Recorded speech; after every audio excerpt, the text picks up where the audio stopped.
JFD, just fair and direct.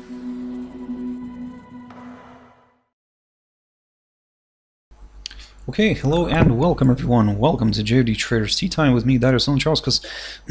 Today is the 11th of February 2021. So yep, welcome everyone. Welcome to Thursday's afternoon session where we're going to have a very quick look at the markets, a few of the charts that we looked at this morning just to see how everything is getting along.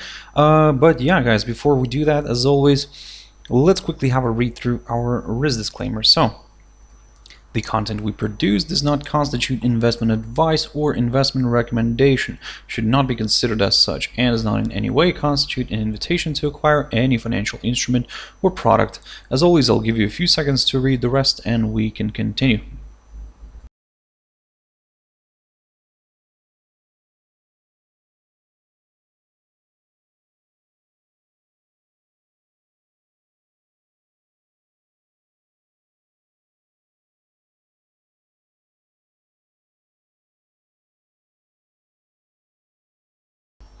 Okay, so now then, also just before we jump into the charts, as always guys, quick mentioning of our JFD YouTube channel, to which you can always subscribe to in order not to miss any of our upcoming videos.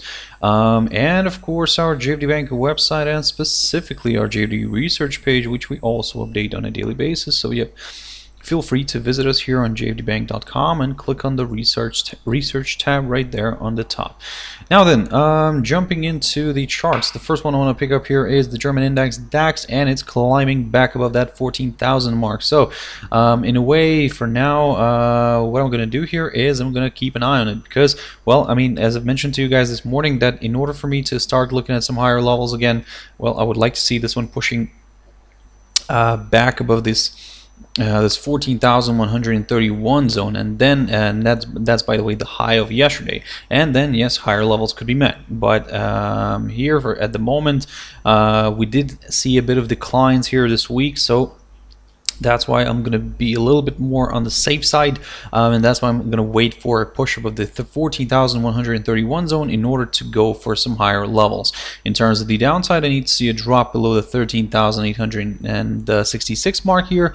I would like to see that daily candle staying below it because at the same time, well, I mean, the daily candle would be placed below the 21-day EMA, and maybe more sellers could see this as a good opportunity to step in. But again, for now, let's keep an eye on this one. Let's keep an eye on this barrier at 14,131, and let's see if we can, if the index can overcome it. Now the S&P 500. So yesterday, after hitting a new all-time high again, which was near the 3,931 zone, the index reversed back down and kind of closed fractionally in the red.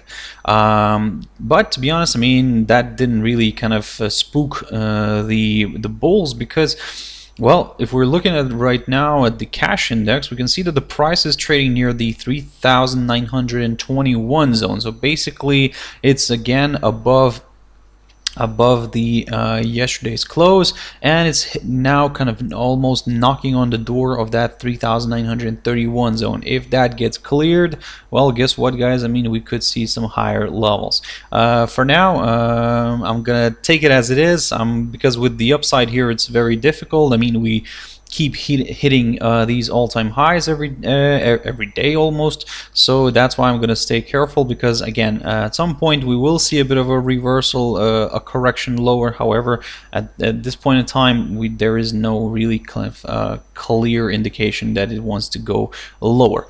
Jumping into DXY very quickly, a quick update. DXY is pushing lower, so this is what I talked about this morning. If you remember that, what I was saying, that if it, as long as it remains below this downside line here, drawn from the high of the 23rd of March and below this upside line, of course, then he has still the more likely scenario is to the downside towards that psychological 90 zone, or that even 89.96 territory that I spoke about previously. So for now, these are my main targets, and let's see if we can actually get a further decline here. So far, of course, the dollar is not really doing well. I mean, well, with the whole kind of upcoming stimulus, package, that's not really kind of working well here for the dollar. I mean, of course, as you understand that if when you increase money supply, that leads to higher inflation, and of course the amount that is proposed, I mean, that's quite a decent amount, I would say. And then yes, I mean, this could have a well, a negative effect here on the dollar, increasing the US inflation basically. So again, let's see how all that's going to play out and how it's going to roll out, I would say, even, and yep, we'll take it from there. But for now, at this point in time, from the technical side, there is a chance for this one to drift further south. So looking at the dollar, looking at gold, of course, gold is enjoying the moment of a slightly weaker dollar, because again, you can see this nice up move here that we had recently, recently from the beginning of this week, kind of. Yeah, I mean, currently for the week it's trading in positive territory, but still below this downside line drawn from the high of the 7th of August. So that's why I'm going to stay here a bit cautiously bearish, because again, as long as the price remains below this downside line, there is still a good chance for this one to drift back down. However, if this downside line gets broken and we see a push above the 1875 territory, you know, that's where it could become a little bit more interesting for the bulls this time. Now, Brent oil. So in a similar fashion as WTI oil, I mean, I talked about WTI oil this morning and yesterday, and basically for now, you can see that yesterday the commodity kind of formed a potential shooting star here, a doji as well. So I mean, whatever you like here, guys, or more, actually it's going to be probably more of a doji here, but yep, and in a way this could be seen as a potential reversal signal. But again, for now, what I'm gonna do here with this is, yes, I might go for might aim for some slightly lower areas, but keeping a close eye on this 60 zone, the psychological 60 area, because that's marked by the highest point of, is that the highest point of February? That is the highest point of February of last year, and then we'll take it from there, because if this area does provide good support, we could see a nice rebound and a push back to the upside. But if it struggles to provide support and breaks, then yes, of course, this could lead to a larger correction to the downside, guys. So keep that in mind. For now, it is how it is. And if you want to be a little bit more on the safe side, you could wait for a drop below that 60 zone, and then you could go for those slightly lower areas. In case this suddenly reverses sharply to the upside and overcomes the current highest point of February near the 61.68, now that's where we're going to start looking at some higher levels. But at the moment, let's be very careful, because again, let's see if this will actually be what it's supposed to be. Potential kind of a little reversal signal here, with being this doji, this yesterday's daily candle being the doji. Let's see if it actually does that, and we will see a bit of correction. But again, let's not get ahead of ourselves too much. Let's see first if we can actually move lower again. And for you guys, to maybe the slightly safer bet here is maybe wait for a drop below the current low.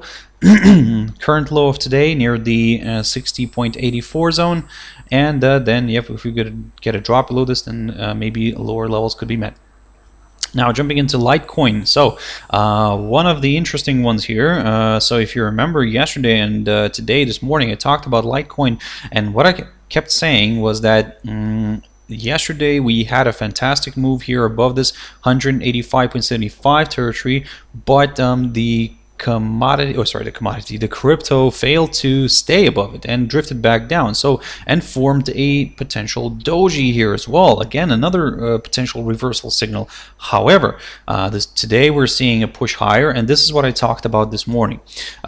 Basically, yes, we are seeing a nice push higher, but the question is, will we stay above this area? Will we see the daily candle remaining above this area, above this 185.75? Now, of course, my own personal preference would be to see a bit of a maybe correction lower here, to test this little short-term upside line and then reverse back to the upside. I mean, but again, of course, the market never does what it well, doesn't do what we want it to do. But yeah.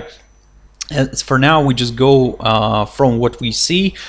If the price, or should I say the rate, because we're looking at LTCUSD, if the rate stays here above the 185.75 territory right here, then yes, of course, we could maybe see some higher levels, especially if it overcomes yesterday's high near the 195.43 zone. But if it stays somewhere around here, I'll take a bit of a neutral stand. But if it starts dropping back below the 185.75 territory, now this is where the downside scenario could come back on the table. Now AUDUSD, so popping nicely to the upside. I mean, the Australian dollar is the stronger one right now. It's I think it was fueled excuse me. I think it was fueled by the rally here today, by a few comments. Let me just quickly double check this, guys.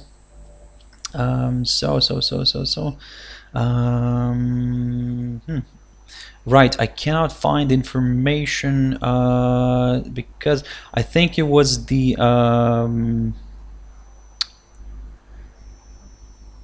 Yep, guys. Okay, I'll have to apologize for that. I mean, I cannot find the information because, and I don't want to kind of mislead you, but I think there were some good. I think it was RBA's governor who made a few positive comments, and that kind of fueled, kind of sparked Australian dollar buying interest. But again, I need to double check this. So yeah, I do apologize for that. Just like I said, I don't want to kind of mislead you on anything here. So, but anyway, we have a nice move here by AUDUSD popping above this 0.7740 zone, so that's in a way kind of great news for the buyers. The next target here could be this 0.7820 zone marked by the highest point of January.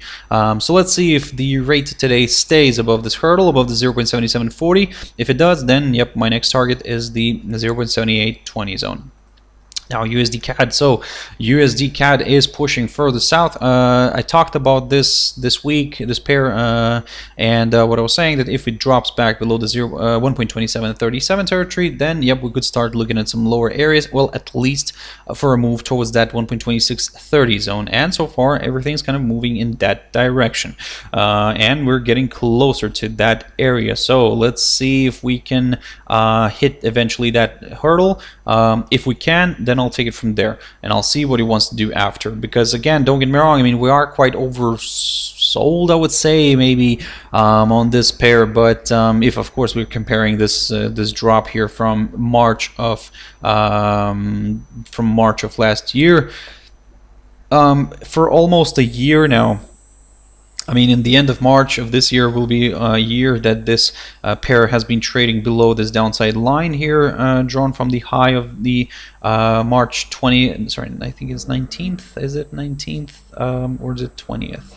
19th of March 2020, yep, there we go. So it'll be a year almost, if of course by the by March 19th of this year, this pair will remain below this downside line. So nevertheless, for now I'm aiming for that 1.2630 zone. Let's see if we can reach that. If we can, then the big question, can we see a further move lower? But again, step by step, guys, slowly. Let's not rush into anything yet. So, and let's see if we can actually reach this hurdle.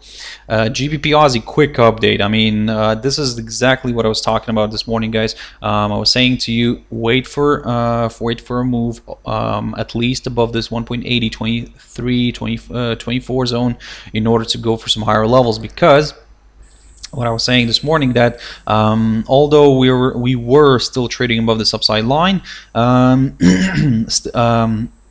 there were some concerns that there could be a problem with further upside, and of course the stronger Australian dollar is kicking in here and forcing this pair to move lower. But if you remember also what I was saying this morning, that in order to get a little bit more excited with the further declines, well, a break and a drop below this 1.7789 zone is required, because this way, this will confirm a forthcoming forthcoming lower low, and yep, more sellers could join in here. But also keep your eyes on the daily candle. I would like to see the daily candle staying below this hurdle in order to get a little bit more comfortable with that move south. But because what I don't want to see here is a drop, but then let's say by the end of the day it'll end up pushing back above this hurdle, and kind of we will have just ourselves a nice false breakout. So yep, that's why keep your eyes on this one. Could be quite interesting, and let's see what we can squeeze out of this one. Now, EURGBP, I haven't looked at this one for quite a while, but yep, for now, I would say it's quite an interesting moment here, because we have been trading here below this downside line taken from the high for from the 21st of December. So we have been trading here for a while below this downside line, and in a way today there's given that there's a bit of weakness in the British pound, we're seeing this pair pushing a little bit higher. However, we're still below this downside line, so until we get that break of this downside line, we cannot really kind of get a little bit more excited with the upside. For now, let's keep an eye on this one. Once we get this break above this downside line, then I'll start considering maybe higher levels. But again, depending on certain levels as well, because as you can see, I have this 0.8826 level. But again, might revise this depending on if we will have a break of this downside line. If the downside line continues to hold, then yes, watch out for this 0.8738 zone marked by the current lowest point of February, and a nice good break below this will confirm a forthcoming lower low. And finally, EURUSD, so pushing nicely to the upside.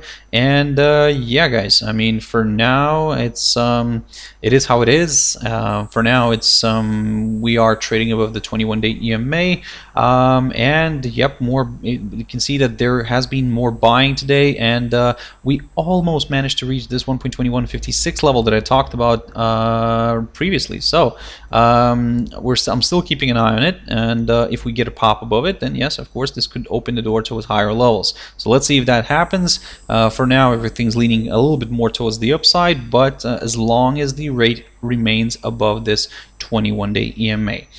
So guys, that's it for this session. I hope you found it useful. We'll have to wrap it up here. Thank you very much for sticking in, kind of sticking around, we'll say, and watching this one till the end.